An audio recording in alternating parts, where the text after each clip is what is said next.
Part 1, 1899 to 1933.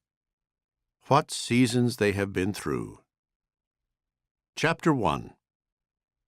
Having rowed myself since the tender age of 12, and having been around rowing ever since, I believe I can speak authoritatively on what we may call the unseen values of rowing, the social, moral, and spiritual values of this oldest of chronicled sports in the world.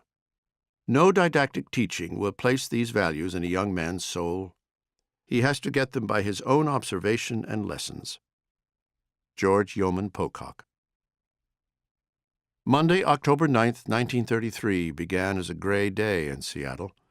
A gray day in a gray time. Along the waterfront, seaplanes from the Gorst Air Transport Company rose slowly from the surface of Puget Sound and droned westward, flying low under the cloud cover, beginning their short hops over the naval shipyard at Bremerton. Ferries crawled away from Coleman Dock on water as flat and dull as old pewter. Downtown, the Smith Tower pointed like an upraised finger towards somber skies. On the streets below the tower, men in fraying suitcoats, worn-out shoes, and battered felt fedoras wheeled wooden carts toward the street corners where they would spend the day selling apples and oranges and packages of gum for a few pennies apiece.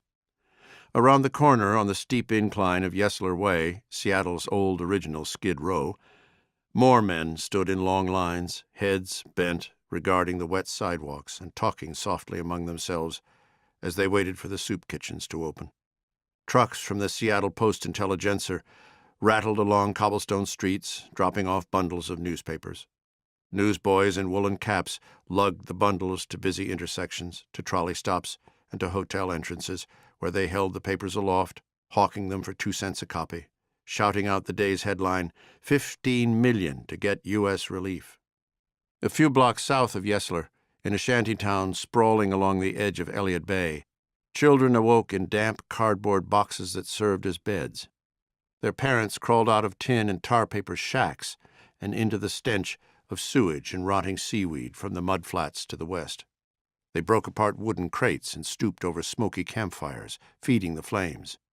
They looked up at the uniform gray skies, and seeing in them tokens of much colder weather ahead, wondered how they would make it through another winter.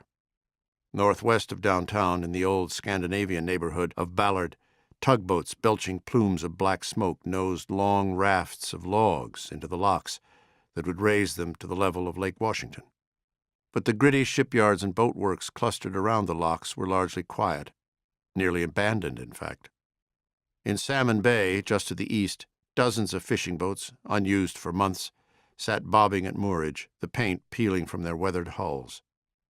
On Finney Ridge, looming above Ballard, wood smoke curled up from the stovepipes and chimneys of hundreds of modest homes and dissolved into the mist overhead. It was the 4th year of the Great Depression. 1 in 4 working Americans, 10 million people, had no job and no prospects of finding one, and only a quarter of them were receiving any kind of relief. Industrial production had fallen by half in those 4 years. At least 1 million and perhaps as many as 2 million were homeless, living on the streets or in shantytowns like Seattle's Hooverville. In many American towns, it was impossible to find a bank whose doors weren't permanently shuttered. Behind those doors, the savings of countless American families had disappeared forever. Nobody could say when or if the hard times would ever end. And perhaps that was the worst of it. Whether you were a banker or a baker, a homemaker or homeless, it was with you night and day, a terrible, unrelenting uncertainty about the future, a feeling that the ground could drop out from under you for good at any moment. In March, an oddly appropriate movie had come out and quickly become a smash hit, King Kong. Long lines formed in front of movie theaters around the country, people of all ages shelling out precious quarters and dimes to see the story of a huge, irrational beast that had invaded the civilized world, taken its inhabitants into its clutches, and left them dangling over the abyss. There were glimmers of better times to come, but they were just glimmers.